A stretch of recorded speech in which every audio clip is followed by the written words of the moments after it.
భారత్ మాతాకి సరిపోలేదన్న.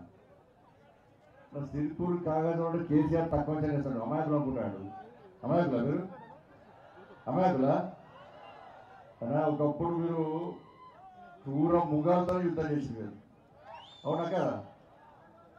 ఇప్పుడు మానవత్వం లేని మానవ మృగం మన కేసీఆర్. కేసీఆర్ సార్ యుద్ధం చెప్పడం పుచ్చారా మీకు? ఇవి పుచ్చారా? రెండు చేతులు ఉన్నాయా అందరికి? ఒకసారి ఎత్తున్నా పై ఉండేందుకు నేను కూడా ఎత్తుంది. ఇక పళ్ళు ఉన్నాయా అందరికి? పళ్ళు కొనుక్కునే గట్టిగా ఆగలేదురా? ఆగలేదురా?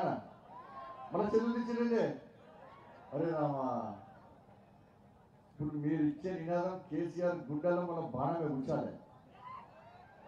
మొత్తం చోళక రక్తం కావాలి. కేసీఆర్ ఇస్తారు కదా, గట్టిగా రెడీ కదా అన్న? మీరు రెడీగానే? భారత్ మాతాకి, భారత్ మాతాకి జై శ్రీరామ్, జై శ్రీరామ్. వందే వందే వందే రామ లక్ష్మణ జానకి, రామ లక్ష్మణ జానకి. డాక్టర్ బిఆర్ అంబేద్కర్ గారి యొక్క ప్రాంగణం నుంచి ఛత్రపతి శివాజీ మహారాజ్ సంకల్ప వేదిక నుంచి అంటే మనం ఎవరితో ఉన్నా, మన శివాజీ అంబేద్కర్, సర్దార్ పటేల్, వీర సావర్కర్ మన ఎప్పుడు ఇంకో చెప్పుకుంటారా? టిఆర్ఎస్ వాళ్ళు, కాంగ్రెస్ వాళ్ళు ఔరంగజేబ్ సంకల్ప సభ, బాబర్ సంకల్ప సభ, అక్బర్ సంకల్ప సభ అని చెప్పుకుంటారు.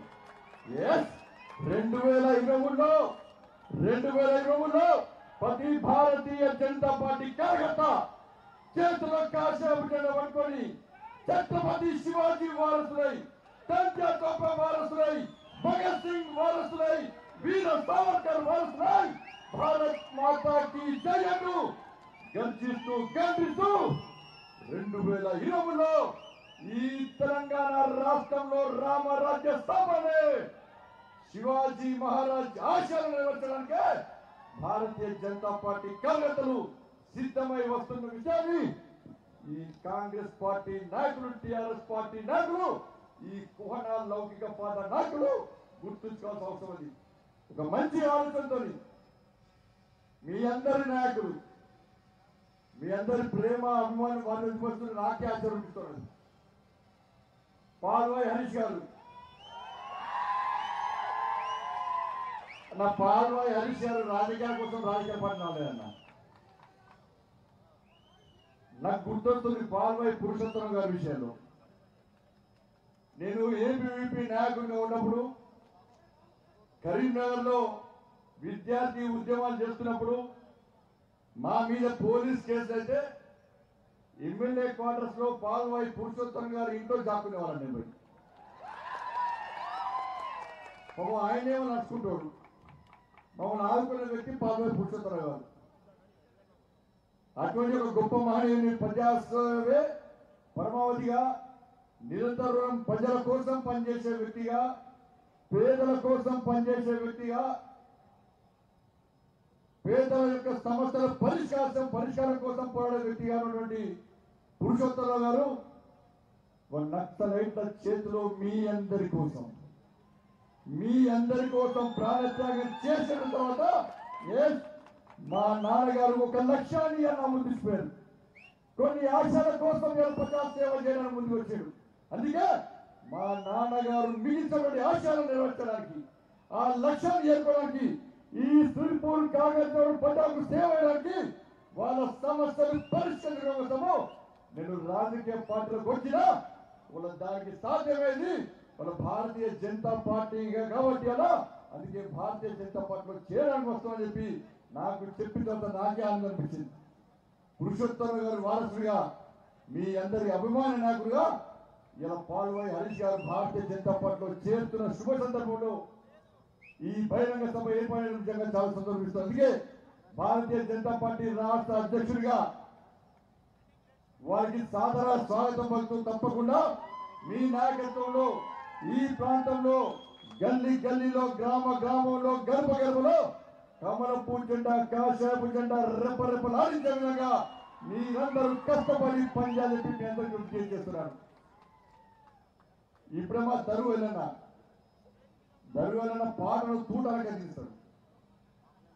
తెలంగాణ రాష్ట్ర వ్యాప్తంగా ఇదే జరుగుతుందన్న. గాయకులు గుర్తెత్తున్నారు, కళాకారులు కాలు గజ్జ కడుతున్నారు, కళాకారులు చేతిలో కంజర కట్టుకున్నారు. ఇక ఉద్యమం మళ్ళా స్టార్ట్ చేశాడు. ఈ ఉద్యమం కేసీఆర్ గుండెలో గజగా పడుతున్నది. ఏవేళ భారతీయ జనతా పార్టీ అంటే ఇలా కేసీఆర్ కు డప్పులు కొడుతున్నాయి. ఎలా కేసీఆర్ బాక్సులు బద్దలెత్తున్నాయి. ఇక్కడ కూడా ఏవేళ బీజేపీ, రాత్రి బీజేపీ, ఉదయం బీజేపీ. కాబట్టి అటువంటి బహిరంగ సభకు ఇచ్చేటువంటి మీ అందరికీ కూడా హృదయపూర్వక నమస్కారం తెలియజేస్తూ, పోరాటాల పురిటిగడ్డ జల్ జమీన్ జంగల్ పేరుతోని కోమరం భీం నెలయాడిన పవిత్రమైన గడ్డ ఈ సిర్పూర్ కాగజన్ గడ్డ. అలాంటి గడ్డకు శిరస్సు వంచి నమస్కారం తెలియజేస్తూ, కోమరం భీం వారసుగా, రామ్జీ గౌడ్ వారసుగా, సేవాలాల్ మహారాజు శిష్యులుగా రాబోయే రోజుల్లో ఈ రాక్షస పాలన అంతమొందించడానికి, ఈ గడీల పాలన అంతమొందించడానికి మీరందరూ కలిసికట్టుగా ముందుకు వస్తున్న సందర్భంలో మీ అందరికీ భారతీయ జనతా పార్టీ తరఫున ఈ రోజు పార్టీలో చేరుతున్న ప్రజాప్రతినిధులకు, కాంగ్రెస్ టీఆర్ఎస్ పార్టీ నాయకులందరూ కూడా సాదర స్వాగతం పలుకుతూ మీ అందరికీ స్వాగతం పలుకుతానండి. తెలంగాణ ఉద్యమ సమయంలో, తెలంగాణ రాష్ట్ర ఏర్పాటు సమయంలో రాష్ట్ర ముఖ్యమంత్రి టిఆర్ఎస్ పార్టీ 2 ఎన్నికల్లో గెలిచింది. సిర్పూర్ పేపర్ మిల్ పేరు 2 ఎన్నికల్లో గెలిచింది. గెలిచిన తర్వాత మీరందరూ కష్టపడ్డ ఫలితంగా, మీరందరూ పోరాటం చేసిన ఫలితంగా ఇలా పేపర్ మిల్లు ప్రారంభించిన ఏమైందంటే ఇక్కడ ఒక న్యాయం జరగలేదు. 80% ఇలా బయట వాళ్ళని తీసుకొచ్చి ఉద్యోగాలు ఇచ్చింది. పాత వాళ్ళకు ఉద్యోగాలు రాలే, లోకల్ వాళ్ళకు ఉద్యోగాలు. ఇలా దేనికోసం పేపర్ మిల్లు ప్రారంభించినామో ఒక్కసారి మీరందరూ ఆలోచన అవసరం ఉంది. కోనప్ప ఏమప్పనే కోనప్ప ముఖ్యమంత్రి ఇదే బహిరంగ సభ ఇక్కడ పెట్టిన కోనప్ప, కాటప్ప, ఈయప్ప, ఆప్ప, పెద్దప్ప అంతేనా? సిద్ధప్ప. నెక్స్ట్ చెప్తున్నా బిడ్డ కోనప్ప, కేసీఆర్ అప్ప చూడిగా. నెక్స్ట్ ఎన్నికల్లో నీ కోనప్ప, కానప్ప, కాటప్ప అందరు కూడా ఈ సిర్పూర్ కాగజ ప్రజలు గోప కోనప్ప అని చెప్పి తప్పకుండా తీసుకుంటారు. అన్నా ఉన్నారు కదా. 2 బర్రెలతో నచ్చినాడు 200 కోట్లు సంపాదించిన. ఈ బర్రెల గీతమైనది నాకు అర్థం కాదు. అరే 2 బర్రెలు ఉంటేనే కోటీశ్వరులతో నాకు 2 బర్రెలు కావాలన్న.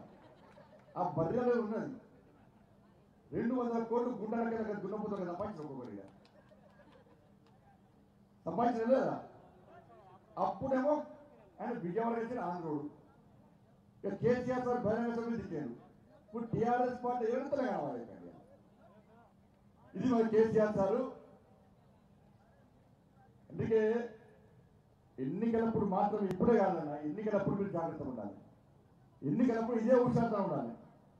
మన దుబాకలో ఏమైంది, ఒక్కొక్క తమ్ముడు ఒక్కొక్క అన్న పోయి గల్లీలో గ్రామ తిరిగి బీజేపీ అన్న పువ్వు అంటే దుబ్బాక ప్రజలు పువ్వు మీద గుద్దితే కేసీఆర్ గుండె గురువు అనేది మన పవన్ కే పెరిగింది.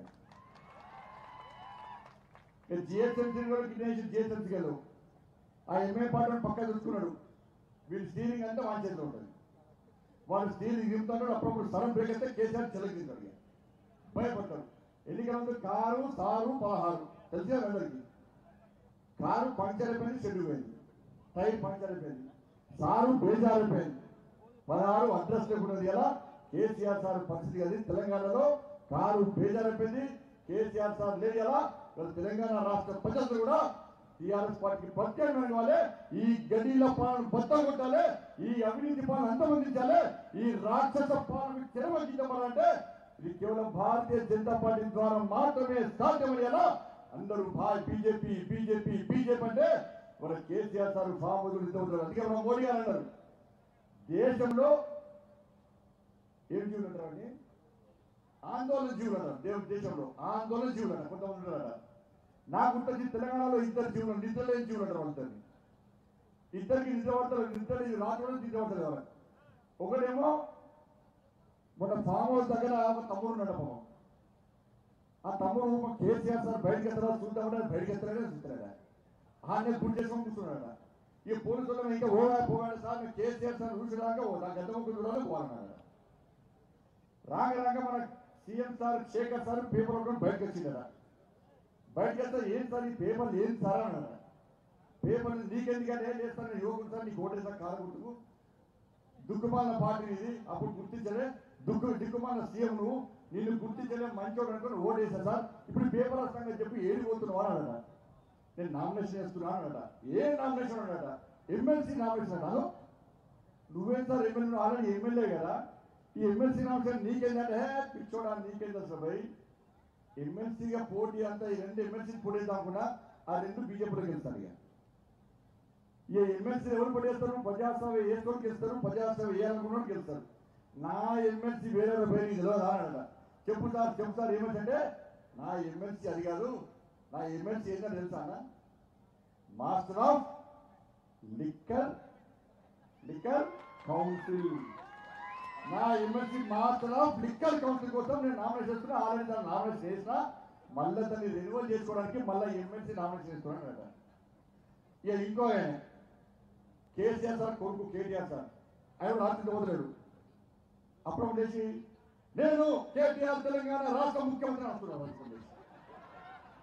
అరే పిక్చరేషన్ అని చెప్పి కుటుంబ ఊకే ఏం పోయింది అంతా అని అమ్మంటుందట. ఏం చేయాలమ్మా 3 సంవత్సరాలు నిలబడతారు ముఖ్యమంత్రి అయ్యే ఏతలేడా. ఈ మధ్య ఏద్దామంటే బీజేపీ వచ్చి మళ్ళీ బెదిరించే మళ్ళీ ముఖ్యమంత్రి కాకపోతే 3 సంవత్సరాలకు ఇదే భయపడుతున్నాయి కదా, నేను ఏం చేయాలి చెప్పానట. లాస్ట్ అమ్మ చెప్పిందట, బిడ్డ నువ్వు కావిగా ఇక బీజేపీ 2 నిమిషాలు కానియరు మళ్ళా మా అయ్య జైలు పోతారు. ఎందుకంటే మీ అయ్యకి ఎప్పుడు ఈ ముఖ్యమంత్రి పదవిని చేయగానే లల్లు ప్రసాద్ యాదవ్ గుర్తొస్తాడు, కరుణానిధి గుర్తొస్తున్నాడు. ముఖ్యమంత్రి అయ్యే దిగగానే మీ ముఖ్యమంత్రి మీ అయ్యే దిగినట్టునే కేసీఆర్ అయ్యే తీసుకుపోయి బీజేపీ జైల్లో ఉంటాడు. బిడ్డ మీ అయ్యే జైల్లోకి పోనా నువ్వు ముఖ్యమంత్రి అని డిసైడ్ చేసుకుంటే వద్దమ్మయ్య మా అయ్య ఇట్లా చూసుకున్నా గద్ద ముగ్గురు చూసి తెలంగాణకు బోర్ వచ్చింది, నేను ఇట్లా చూడకపోయి చూసి తల్లిస్తానన్నాడు. ఈ ఇద్దరు నిద్రలేని కాబట్టి అందుకే సోదరులారా మనందరము దేనికోసం ఏర్పడేసిన తెలంగాణ రాష్ట్రంలో ఒకసారి గుర్తుంచుకోండి. నీళ్లు నిధులు నియామకాలు నీళ్లు ఏడిపోతున్నాయి. ఇదే కరీంనగర్ ఉమ్మడి జిల్లా ఆదిలాబాద్ ఉమ్మడి జిల్లాకు సంబంధించి ఇలా ప్రాణహిత ప్రాజెక్టును ఆ రోజు ప్రారంభిస్తే ఇవాళ 30,000 కోట్లతోని ప్రాణహిత ప్రాజెక్టు ప్రారంభించాలనుకుంటే స్టార్ట్ చేస్తే ఈ రాష్ట్ర ముఖ్యమంత్రి రీడిజైన్ పేరుతో 1,00,000 కోట్ల ప్రాజెక్టుగా మార్చాడు. ఇవాళ ఇదే ప్రాంతంలో 3 బ్యారేజ్లు ఉన్నాయి. కానీ ఒక్క ఎకరానికి అదనంగా నీరు వచ్చిందా ఒక్కసారి ఆలోచించండి.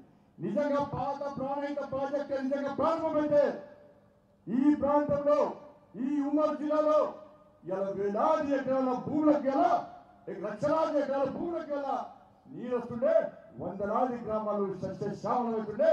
కానీ ఇంతవరకు ఆ ప్రాజెక్టును ప్రారంభించే ప్రయత్నం ఇలా చేసుకోవడంలో కేవలం కమిషన్ కోసం కట్టుకుపోయిన మూర్ఖత్వ వ్యక్తి ఈ కేసీఆర్.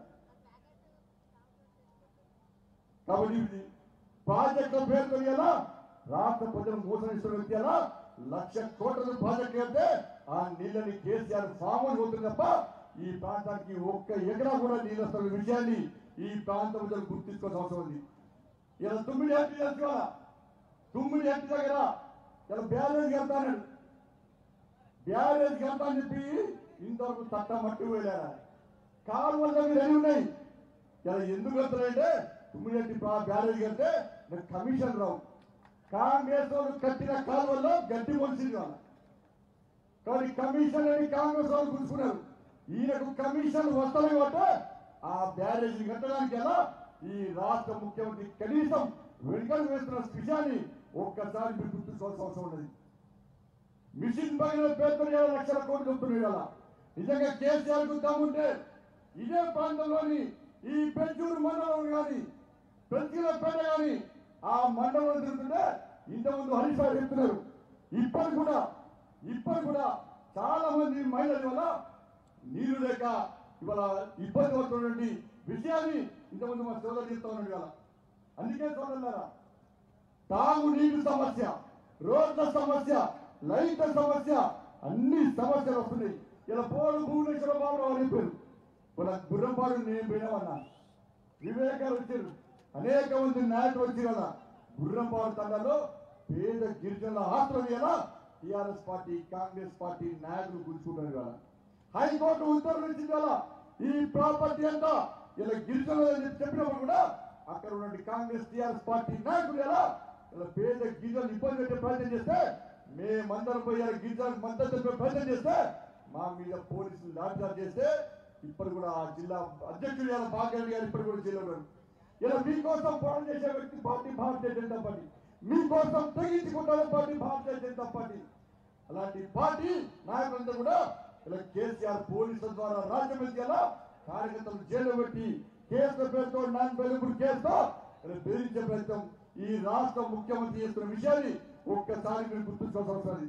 ఇలా భారతీయ జనతా పార్టీ భయపడే పార్టీ కాదు, మీకోసం తెగించుకుంటారే పార్టీ, మీ సమస్యల కోసం పోరాటం చేసే వ్యక్తి పార్టీ భారతీయ జనతా పార్టీ.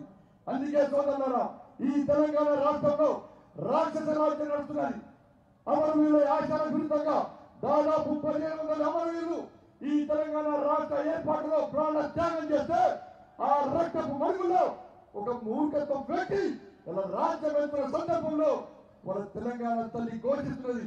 రండి భారతీయ జనతా పార్టీ కార్యకర్తలారా, నేను ఈ మూర్ఖుడి చేతిలో బందీ అయి ఉన్నా, ఈ బంద విముక్తి చేయండి. మీ భారతీయ జనతా పార్టీ కార్యకర్తలు కాశాపు జెండా పట్టుకొని కమలపూర్ జెండా పట్టుకొని జై శ్రీరామ్ అంటూ రండి, తరలి మనిదశ ఉద్యమాన్ని ప్రారంభించండి.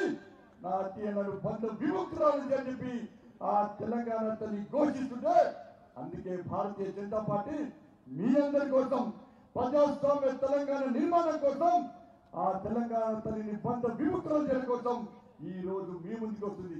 అందుకే భారతీయ జనతా పార్టీ ఎక్కడ పోయినా ఇదే ప్రజాదరణ వస్తుంటే రాష్ట్ర ముఖ్యమంత్రి మాత్రం ఇవాళ ఇష్టం వచ్చినట్టుగా భారతీయ జనతా పార్టీ మీద మాట్లాడేలా ప్రజలనే కుక్కలంటున్నాడు. ఇవాళ ఓట్లేసిన ప్రజలనే కుక్కలంటున్నాడు. అందుకే ఈ మధ్య తిరుపూర్ కాలంలో కుక్కలనే అన్న రాంగరంగం పురుషులు కుక్కలు ఏమంటారు, కుక్కలు ఏమి వారిపోయినాయి చెప్పంటున్నాడు. అరే ఎందుకు వారిపోయినాయి అని చెప్పి నేను ఆలోచించిన. ఎందుకు వారిపోయినా అంటే, అరే కేసీఆర్ సార్ తెలంగాణ ఉద్యమం కాపల కుక్క ఉంటా అన్నాడు. అరే ఒక మనిషే కేసీఆరే మా జాతులు ఏరు, కుక్కల జాతులు ఏరుడు కాబట్టి సంతోషపడ్డాం. అప్పుడు కేసీఆర్ సార్ మా జాతి కానీ కుక్కల జాతి మంచిదని చెప్తే తెలంగాణ అందరప్పుడు పాలు పోస్తాడు, ఇంత అన్నం పెట్టుతాడు. ఇప్పుడు తెలంగాణ కాపలా కుక్క అనే వ్యక్తి ఫామ్ హౌస్ ఉన్నాడా కుక్క, ప్రగతి భవన్లో కుక్క అని చెప్పి తెలంగాణ ప్రజలు అందరూ చూస్తుంటే ఇలా కుక్క కనబడతలేదు. కనబడతాడు విశ్వాసఘాతకుడు కేసీఆర్. కాపలా కుక్క ఉంటాడు వ్యక్తి ఇలా విశ్వాసఘాతకుడు. ఇలా మా కుక్కల జాతి విశ్వాసకుల జాతి, మా విశ్వాసకుల జాతి కూడా ఇలా కేసీఆర్ అవమానపరిచింది. కాబట్టి ఇలా తెలంగాణ ప్రజలు మా కుక్కలు కూడా విశ్వసించే పరిస్థితులు, మా కుక్కల జాతి కూడా తెలంగాణలో బతకలేకుండా ఉండడం వల్లనే మేము వేరే రాష్ట్రానికి పారిపోతున్నామంటే ఇలా కుక్కలను కూడా అవమానపరిచే వ్యక్తి మన కేసీఆర్. కాబట్టి అందుకే మిత్రులారా, ఒక మంచి ఆశయం కోసం, ఒక లక్ష్యాల కోసం ఇలా తెలంగాణ రాష్ట్రాన్ని ఏర్పరచుకున్నాం. అందుకే నరేంద్ర మోడీ గారి నేతృత్వంలోని భారతీయ జనతా పార్టీ, నరేంద్ర మోడీ గారి నేతృత్వంలో ఎన్డీఏ ప్రభుత్వం ఇవాళ తెలంగాణ రాష్ట్ర అభివృద్ధి లక్ష్యంగా, తెలంగాణ రాష్ట్రంలో పేద ప్రజలకు అభివృద్ధి లక్ష్యంగా వాళ్ళ అనేక సంక్షేమ పథకాలను తెలంగాణ రాష్ట్రంలో ప్రవేశపెడుతుంటే ఈ రాష్ట్ర ముఖ్యమంత్రి ఇలా పేరు మార్చి ఫోటోలు మార్చి కేంద్రం ఇచ్చే నిలవడం దారి మళ్లించుకున్న ప్రజలను వంచే ప్రయత్నం చేస్తాడు. ఈ సిర్పూర్ కాంగ్రెస్ లో ప్రతి పైసా కేంద్రం ఇచ్చే పైసలే, రోడ్ల పైసలు కేంద్రాన్ని, లైట్ల పైసలు కేంద్రాన్ని, మోడ్ల పైసలు కేంద్రాన్ని, పార్కుల పైసలు కేంద్రాన్ని, లైట్ వెతిక పైసలు కేంద్రాన్ని, బియ్యం పైసలు కేంద్రాన్ని, హరితారం పైసలు కేంద్రాన్ని, కమ్యూనిటీల పైసలు కేంద్రాన్ని, చివరకు శ్మశాన వాటికల పైసలు కూడా కేంద్రాన్ని అనే విషయాన్ని ఒక్కసారి గుర్తుంచుకోవాలి. ఎస్, కేంద్రం ఇచ్చిన నిధులను దారి మళ్లిస్తేలా కేసీఆర్ తెలంగాణ ప్రజలు మోసం చేస్తున్నాడు. నిన్నొక్కనే అంటున్నాడు భారతీయ జనతా పార్టీ నిధులు ఇచ్చాడు. ఎస్, నేను సవాల్ చేస్తున్నా, ఈ రాష్ట్ర ముఖ్యమంత్రికి నిజంగా దమ్ముంటే ఈ తెలంగాణ రాష్ట్రానికి కానీ ఈ సిర్పూర్ కాంగ్రెస్ నాకు ప్రతి అభివృద్ధి కోసం ఎన్ని వేల కోట్ల రూపాయలు నిధులిచ్చినా వెంటనే శ్వేత పత్రం విడుదల చేయండి. ఈ సిర్పూర్ కాంగ్రెస్ కేంద్ర ప్రభుత్వ వాటాలని సంక్షేమ పథకాలు ఈ ప్రాంతంలో ఎన్ని అమలు చేస్తుందో రాష్ట్ర ముఖ్యమంత్రికి ఈ ప్రాంతాన్ని నేర్చుకున్నటువంటి నాయకులు వెంటనే చర్చకు రావాలని చెప్పి నేను బహిరంగ సవాల్ విసురుతున్నా. అందుకే సోదరులారా, కేంద్రం ఇచ్చే నిధుల విషయంలో వాస్తవాలు గ్రహించే మనం దుబ్బాకలో భారతీయ జనతా పార్టీని ప్రజలు గెలిపించారు. ఇలా వాస్తవాలు గ్రహించే హైదరాబాద్ లో జేసీ ఎన్నికల్లో ఇలా భారతీయ జనతా పార్టీ గెలిపించారు. ఇలా మళ్ళా కొత్తగా సాధించారు. భారతీయ జనతా పార్టీ మతం గురించి మాట్లాడి హిందుత్వం గురించి మాట్లాడితే ఇలా మొత్తం తత్వం పట్టినారు. ఇలా ఓవేసీ అంటున్నారు. హైదరాబాద్ అంటే కేంద్ర పాలిత ప్రాంతంగా మార్చాడు. ఎవడన్నాడు? మీ అయ్యారా అన్నవా? ఎప్పుడైనా అసలు ఊటలేదు. కొత్తగా సాధించారు, కేంద్ర పాలిత ప్రాంతం చేస్తామట అన్న. దేశ విభజన కోరుకునేటువంటి ఇలాంటి ఉత్సాహాలే ఇవాళ భారతీయ జనతా పార్టీని అప్రతిష్ట పనిచేయాలా, కేంద్ర పాలిత ప్రాంతంగా మార్చామని చెప్పారా, ప్రజల్లో కూడా లేనిపోని అపోహలు అనుమానాలు సృష్టించాలా, రాజకీయంగా లబ్ధి పొందే ప్రయత్నం చేస్తారు. ఇప్పుడు హైదరాబాద్ లో ఏం జరిగింది? వల్ల మెజార్టీ పొందిన హిందువులు ఓటు బ్యాంక్ మారుతో ఇలా TRS party address కలిసాయి. 4 సీట్లున్న Bharatiya Janata party ఇలా 47 స్థానాలకు వేసారు కదా. ఇలా బాగా భారతీయ జనతా పార్టీ ఏ మొత్తానికి వ్యతిరేకం కాదు. భారతీయ జనతా పార్టీ ఏ వర్గానికి వ్యతిరేకం కాదు. భారతీయ జనతా పార్టీ 80% హిందువుల కోసం, 80% హిందువుల కోసం ఇవాళ కష్టపడి పనిచేస్తే ఇలా భారతీయ జనతా పార్టీ మత తత్వ పార్టీగా చిత్రీకరిస్తున్నారు. ఇలా టీఆర్ఎస్ పార్టీ 12% ఉన్న మైనార్టీ ఓట్ల కోసం కక్కుర్తిపడి, కాంగ్రెస్ పార్టీ 12% మైనార్టీ కోసం కక్కుర్తిపడి ఓటు బ్యాంకు రాజకీయాలు పాల్పడితే వాళ్ళు మొత్తం సమాజంలో సెక్యులర్గా చలవాలి కదా. 80% ఉన్నటువంటి హిందువుల కోసం భారతీయ జనతా పార్టీ పనిచేస్తే భారతీయ జనతా పార్టీ మత తత్వ పార్టీగా చిత్రీకరించే ప్రయత్నం వాళ్ళు టీఆర్ఎస్ పార్టీ నాయకులు చేస్తున్నారు. ఇది తప్ప కాదా ఒక్కసారి తెలియాలి. అందుకే సోదరులారా, ఈ తెలంగాణ రాష్ట్రంలో ప్రజాస్వామ్యబద్ధంగా పాలన కొనసాగాలంటే, ఈ గలీల పాలన అంతమొందించాలంటే ఎట్టి పరిస్థితుల్లో భారతీయ జనతా పార్టీ ఈ తెలంగాణ రాష్ట్రం రాజ్యం ఉండాలి. ఎమ్మెల్సీ ఎన్నికలు వస్తున్నాయి. నేను మొన్ననే అనుకున్నానా, ఇలా పివి నరసింహారావు భజన చేస్తున్న కేసీఆర్ అంటే ధోకా ఉంది, ధోకే బాజీ ముఖ్యమంత్రి, పట్టే బాజీ ముఖ్యమంత్రినే. ఎప్పుడు రాని పివి నరసింహారావు ఎట్లా గుర్తొచ్చిందో మళ్ళీ మోసం చేస్తారు అనుకున్నా. ఇక పివి నరసింహారావు జయంతి రాగానే సార్ గుర్తొచ్చింది. పివి నరసింహారావు జయంతి నేను కూడా వస్తా. పివి నరసింహారావు తెలంగాణడు, మన కరీంనగర్ జిల్లాడు, తెలంగాణ ముద్దు బిడ్డ. కంపల్సరీ పివి నరసింహారావు జయంతి ఉత్సవం బ్రహ్మాండంగా వెళ్తాం. 3 పదాలు చేశారు. బ్రహ్మాండం, అద్భుతం, 100%. అంత ఏమున్నది, 100% అంటాడు. చేసిండు. అలా పివి నరసింహారావు శత జయంతి ఉత్సవాలు అని చెప్పి అలా కమిటీ చేసిండు. కమిటీ చేసి ఒక్క జయంతి రోజు వచ్చిండు, పాటలు వాడిని పేరు స్పీచ్ చెప్పాడు. వాళ్ళ వర్ధంతికి రావాలన్నా రాలే. అలా పివి నరసింహారావు జయంతి ఉత్సవం అని చెప్పి ఇన్ని రోజుల పాటు ఒక్క కార్యక్రమం చేసిందంటే అది లేదు. లాస్ట్ ఏం చేసిందంటే ఓడిపోయే ఎమ్మెల్యే సీరియల్ పివి నరసింహారావు కుటుంబానికి ఇచ్చింది. నేను అంటున్నా రాష్ట్ర ముఖ్యమంత్రి నిజంగా దమ్ముంటే టీఆర్ఎస్ పార్టీ ఈ 2 ఎమ్మెల్సీలో గెలుస్తుంది అనుకుంటే ఇలా హైదరాబాద్, రంగారెడ్డి, మహబూబ్ నగర్ ఎమ్మెల్సీ ఎన్నికల్లో నువ్వు పోటీ చేద్దాముంటే, ఇలా ఖమ్మం, నల్గొండ, వరంగల్ ఎమ్మెల్సీలో నీ కొడుకులు పోటీ దమ్ము దానికి అంటున్నా. నువ్వు గెలవని తెలిసేలా పివి నరసింహారావు కోడలకు మనవలకు టికెట్ ఇస్తావా? నువ్వు అలా భారతీయ జనతా పార్టీ గెలవడానికి సిద్ధం ఉన్నది. ఇలా ఓడిపోయే టికెట్ వాళ్ళకి ఇచ్చేలా ఇలా పివి నరసింహారావును అవమానపరిచిన ప్రయత్నం ఈ రాష్ట్ర ముఖ్యమంత్రి చేస్తాడు. ఎందుకేలా నీకు ఓటు అంటున్నా నేను, ఎందుకు ఓటాలని నీకు అంటున్నా నేను. ఇంటికో ఉద్యోగం అని 1,00,000 ఉద్యోగాలని నిరుద్యోగ పుట్టిస్తానని చెప్పి తెలంగాణలోని యువకులను, ఇలా కాగలోని యువకులను ఇలా వంచి మోసం చేసేందుకు నీకు ఓట్లు ఏమంటావా? ఒక్కసారి రాష్ట్ర ముఖ్యమంత్రి స్పష్టం చేయాలి. పిఆర్సీ ఇస్తానని చెప్పి 6 సంవత్సరాలుగా మోసం చేస్తూ ఉద్యోగ, ఉపాధ్యాయ, పెన్షన్లను మోసం చేసేందుగా నీకు ఓటేసేదని ఒక్కసారి రాష్ట్ర ముఖ్యమంత్రి స్పష్టం చేయాలి. ఈ రాష్ట్ర ముఖ్యమంత్రి ఇలా 13,000 కంపెనీలను తెలంగాణ రాష్ట్రంలో తెలిసినట, 5 లక్షల మందికి ఉద్యోగాలు ఇచ్చినట. నేను సవాల్ చేస్తున్నా, నువ్వు లిస్టు అనౌన్స్ చేయి, 13,000 కంపెనీల లిస్టు అనౌన్స్ చేయమని చెప్పు. 5 లక్షల మంది ఉద్యోగాలు ఎవరికి ఇస్తావో ఆ లిస్టును వెంటనే మాకండి. ఇలా 2 ఎమ్మెల్సీ ఎన్నికల్లో బరాబర్ నీకే ఓటేమని చెప్పి భారతీయ జనతా పార్టీ రాష్ట్ర అధ్యక్షుడిగా ఈ 2 ఎమ్మెల్సీ ప్రాంతాలను ప్రజలు నేనే కొట్టా. ఆ దమ్ము నీకుందా అని ముఖ్యమంత్రి సవాల్ చేస్తున్నా. ముఖ్యమంత్రి దమ్ముంటే ఈ సవాలు స్వీకరించాలి. అందుకే ముఖ్య సోదరులారా, ఈ విషయాలన్నీ భారతీయ జనతా పార్టీ పరిశీలిస్తున్నది. అడుగుతున్న టీఆర్ఎస్ పార్టీ అడుగుతున్నది. అందుకే ఇలా భరించలేక భయపడి భారతీయ జనతా పార్టీ కార్యకర్తల మీద నాటిగా చేసేలా పోలీసుల ద్వారా భారతీయ జనతా పార్టీని అనుగొనకే ప్రయత్నిస్తారు. నా భారతీయ జనతా పార్టీ భయపడే పార్టీ కాదు. భారతీయ జనతా పార్టీ ఇలా కార్యకర్తలు భయపడే కార్యకర్తలు అరే నమ్మిన సిద్ధాంతం కోసం, ఈ కాశ్యాపు జెండా కోసం, భారతీయ జనతా పార్టీ జెండా కోసం లక్షల చేతిలో భారత్ మాతాకి జయండు వందే మాతరం అంటూ 100,000 మంది కార్యకర్తలు ఈ తెలంగాణ నడిపొట్టిన ప్రాణ త్యాగం చేసిన పార్టీ భారతీయ జనతా పార్టీ విజయాన్ని ఈ రాష్ట్ర ముఖ్యమంత్రి గుర్తుంచుకోవాలి. ఈ తెలంగాణ రాష్ట్రంలో శాంతి భద్రతలు కరువైపోయినాయి. శాంతి భద్రత సమస్య ఉత్పన్నమవుతున్నది.